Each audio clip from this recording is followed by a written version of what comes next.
दोस्तों, किसी ने सच ही कहा है कि कुछ चीजों पर साक्षात भगवान की कृपा होती है और यही कृपा 80 के दशक में दिखाए जाने वाले रामायण धारावाहिक के ऊपर भी देखने को मिली।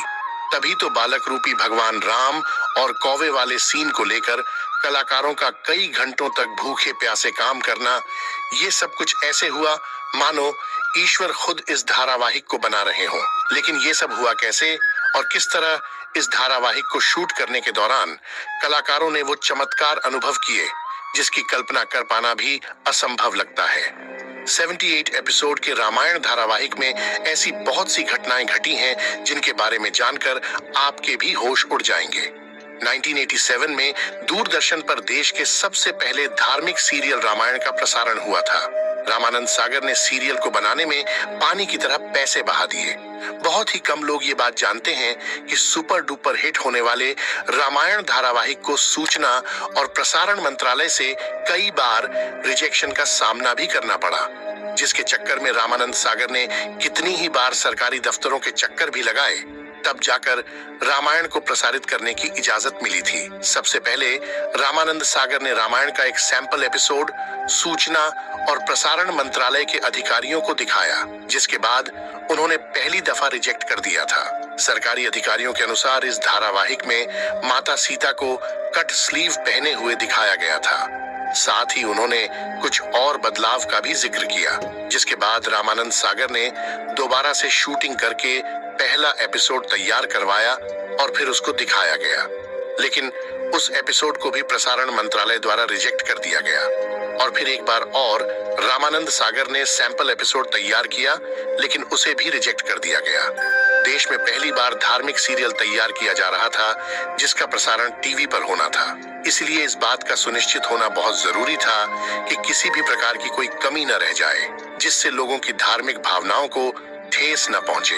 रामानंद सागर ने खुद एक इंटरव्यू में यह बात बताई थी कि सूचना प्रसारण मंत्रालय में चक्कर काट काट कर मेरे 2-3 जोड़ी जूते घिस चुके हैं, लेकिन आखिरकार 2 साल के बाद रामायण को हरी झंडी मिल गई और तब जाकर इसे दूरदर्शन पर प्रसारित करने का मौका मिला। उस समय फिल्में जितने बजट में बनकर तैयार होती थी, उससे ज्यादा पैसों में दोस्तों रामायण का एक एपिसोड तैयार किया जाता था। सबसे ज्यादा मजेदार इस धारावाहिक की शूटिंग के किस्से हैं, क्योंकि दोस्तों रामायण को शूट करने के लिए सही लोकेशन का ढूंढना बहुत जरूरी था, जिसमें काफी दिक्कतों का सामना भी करना पड़ा। वो एक ऐसी जगह चाहते थे जहां पहाड़, नदी, समुंदर और पेड़ पौधे सब कुछ हो और मुंबई जैसी भीड़-भाड़ वाली जगह पर इस तरह का शूट कर पाना बहुत ही मुश्किल और महंगा था। ऊपर से रामायण में कई सारे किरदारों की जरूरत थी। इस वजह से शूटिंग के लोकेशन को लेकर रामानंद सागर ने भारत के कई सारे शहरों के चक्कर लगाए और फिर हरिभाई नाम के एक व्यक्ति ने उन्हें गुजरात में मौजूद एक बेहतरीन जगह का नाम बताया।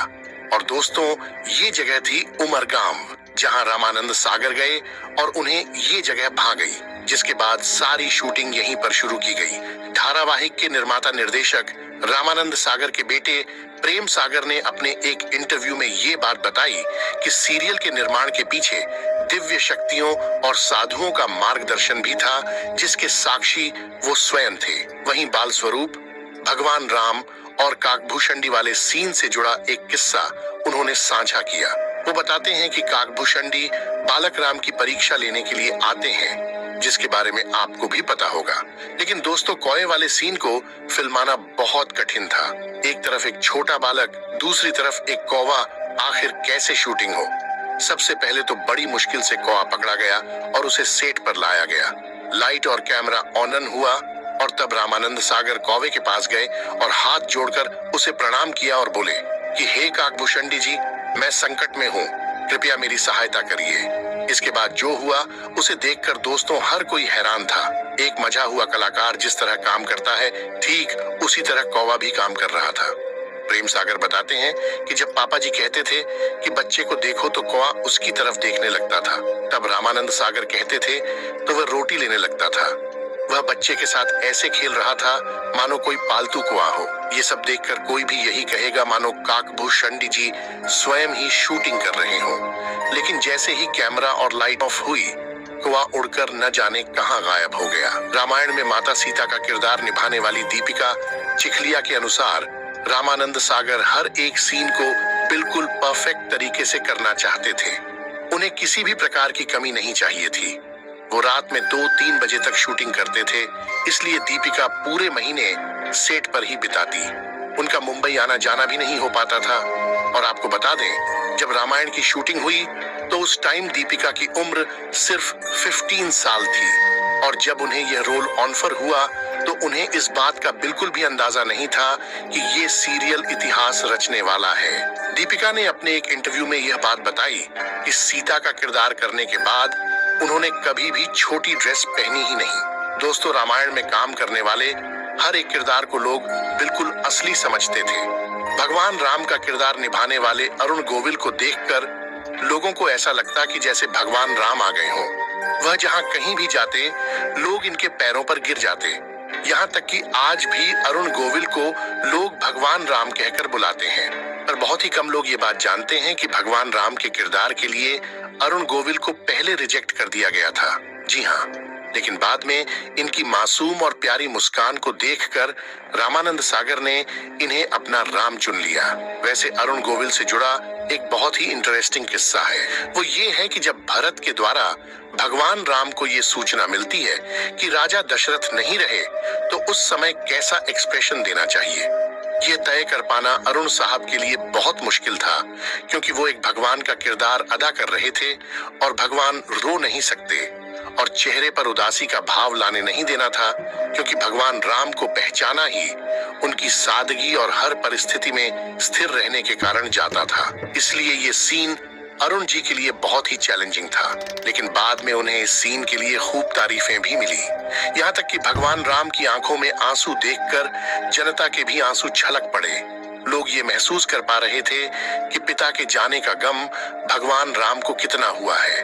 भगवान राम के परम भक्त हनुमान जी का किरदार निभाने वाले दारा सिंह जी को भला कौन भूल सकता है। उन्होंने पर्दे पर इस किरदार को दोस्तों एकदम जीवंत बना दिया। लेकिन बहुत ही कम लोग ये बात जानते हैं कि जब रामानंद सागर ने उन्हें यह रोल ऑफर किया तो उन्होंने इसे करने से साफ मना कर दिया था, क्योंकि उस समय दारा सिंह 60 साल के हो गए थे। इसलिए अपनी उम्र का हवाला देकर उन्होंने काम करने से इनकार कर दिया। पर जब रामानंद सागर जी ने काम करने के लिए जिद करी, तब जाकर उन्होंने हनुमान जी का किरदार निभाने के लिए हाँ कह दिया, क्योंकि रामानंद सागर जानते थे कि अगर इस आइकॉनिक किरदार को कोई बलशाली इंसान कर सकता है तो वो सिर्फ दारा सिंह ही है। और इस किरदार को निभाने के लिए दारा सिंह ने अपनी श्रद्धा से चिकन मटन जैसी सभी चीजों को त्यागने की शपथ ली थी। दारा सिंह हनुमान जी के बहुत बड़े भक्त थे, इसीलिए उन्होंने यह कहा था कि जब तक वह शूटिंग पूरी नहीं कर लेते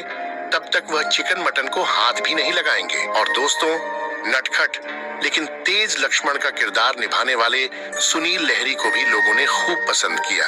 अपनी शूटिंग के दिनों को याद करते हुए वह कहते हैं कि जब रामायण की शूटिंग शुरू होती थी तो कई सारे कलाकार पानी पीना तक छोड़ देते थे और वह 5-6 घंटे तक पानी नहीं पीते थे, क्योंकि रामायण की शूटिंग के समय आज जितनी सुविधाएं नहीं थी। सेट पर वॉशरूम की काफी दिक्कतें थी, जिसकी वजह से लोग पानी तक नहीं पीते थे, क्योंकि अगर पानी पिएंगे तो टॉयलेट जाना पड़ेगा और गांव में ऐसी कोई भी सुविधा नहीं थी। इसलिए लोग पूरे फोकस के साथ सिर्फ और सिर्फ शूटिंग पर ध्यान देते थे। कई दिनों तक लोग अपने घरों पर बात भी नहीं कर पाते थे। इसके बारे में बताते हुए सुनील लहरी कहते हैं कि उन दिनों हम शहर से बाहर शूटिंग कर रहे थे, जहां पर किसी भी प्रकार के फोन का इंतजाम नहीं था। वहीं से कुछ दूरी पर टेलीफोन की सुविधा थी, जहां पर लोग जाकर अपने घर वालों से बात करने के लिए घंटों तक लाइन लगाकर खड़े रहते थे। वैसे तो रामायण की शूटिंग के दिनों के तो कई किस्से चर्चित हैं, लेकिन उनमें से एक किस्सा सुग्रीव के रोल को लेकर है। असल में रामायण में सारी कास्टिंग हो चुकी थी, लेकिन रामानंद सागर सुग्रीव के किरदार को लेकर काफी चिंतित थे। उन्हें इस रोल के लिए कोई बेहतरीन कलाकार मिल ही नहीं रहा था और इस परेशानी में वो एक दिन भगवान राम का नाम लेकर सोए और फिर सुबह बहुत ही गजब का चमत्कार हुआ। अगले ही दिन इंदौर से एक अच्छी पर्सनैलिटी का पहलवान आया, जिसे तुरंत ही सुग्रीव के रोल के लिए सिलेक्ट कर लिया गया और यह रोल निभाने वाला कोई और नहीं बल्कि बल्कि दोस्तों श्याम सुंदर थे, जिनका हाल ही में निधन हुआ है। और इस तरह के कई सारे किस्से रामायण की शूटिंग के दौरान हुए, जिन्होंने इस धारावाहिक को दोस्तों हमेशा हमेशा के लिए अमर करके सबके दिलों में बसा दिया। यह धारावाहिक आज भी बहुत ही खास और नायाब है, और 100 साल बाद भी जब लोग इसे देखेंगे तो ये उतना ही अच्छा लगेगा। कमाल का लगेगा कि सबके दिलों में उतर जाएगा। आज के इस वीडियो में सिर्फ इतना ही। दोस्तों, वीडियो अच्छा लगा हो तो वीडियो को लाइक करके, चैनल को सब्सक्राइब करके हमारे परिवार का हिस्सा जरूर बने। जाते जाते अपनी पूरी श्रद्धा से कमेंट में लिख दीजिए, जय श्री राम।